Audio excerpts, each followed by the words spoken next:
Welcome back to Craftsman David.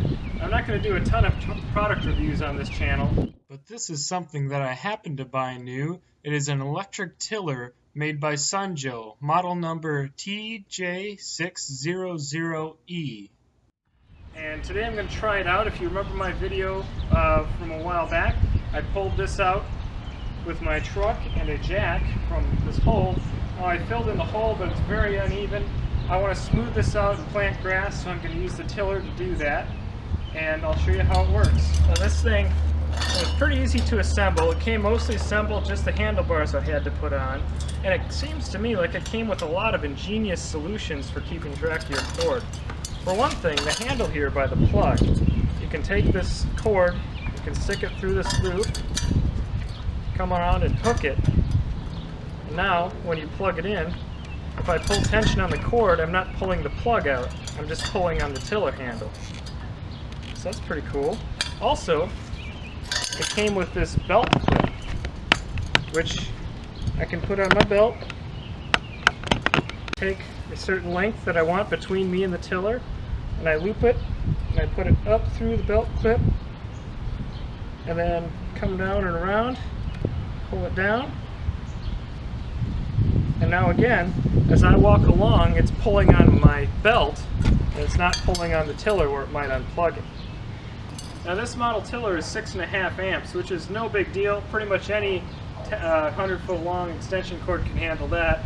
This is a 14 gauge by 100-foot long extension cord, and I should be able to get 12 amps out of it. If you want to get to a 15, you might have to jump up to a 10 gauge extension cord, but then big dollars come in there. As far as safety features go, this has the trigger and the handle here, and in order to activate the trigger, I have to press this in, and then I can pull it. You can hear there it goes. Now, one reason I like this tiller, there's the tine speed. I looked at some other tillers, and I watched YouTube videos of people using them, and I thought that this one was nice because it seems like the tines are slower. A lot of the models, the tines spin really fast, and it's just like cutting the dirt like with a saw.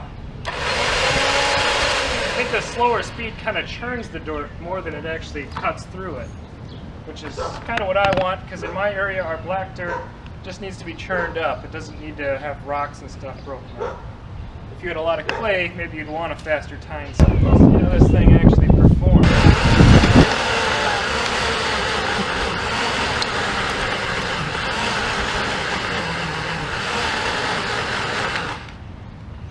See, and it tugged on my belt, so I knew to look back there.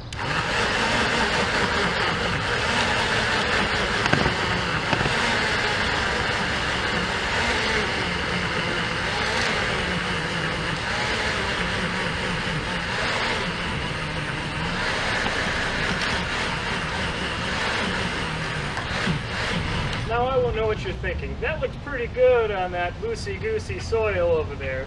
Let me see something plowing through grass. So here's where I'm going to demonstrate how well this thing plows even through already sodded grass.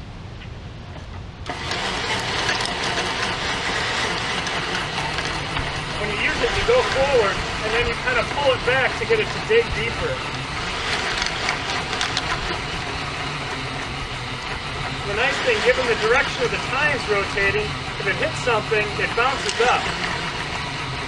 So the whole goal of keeping it free from debris, it'll actually bounce off, which keeps it from breaking. And again, it's got plenty of power to go through this sod. When you're done, make sure you clean it. To clean this tiller, I'm just going to use a garden hose and do what I do. Make sure you unplug the unit before you spray it with a garden hose, and don't spray anywhere near the motor. Just want to clean the tines off. So I'm going to lay it down and do the other side.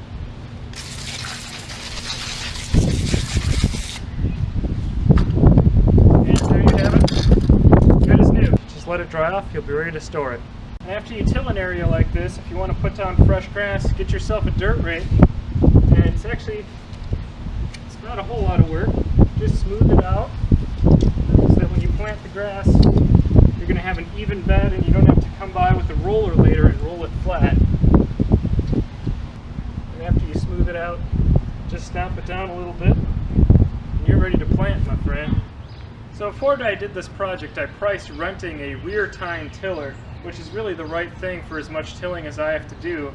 Our entire property is encircled with bushes, and I'm going to pull them out and till it up and plant grass as I go.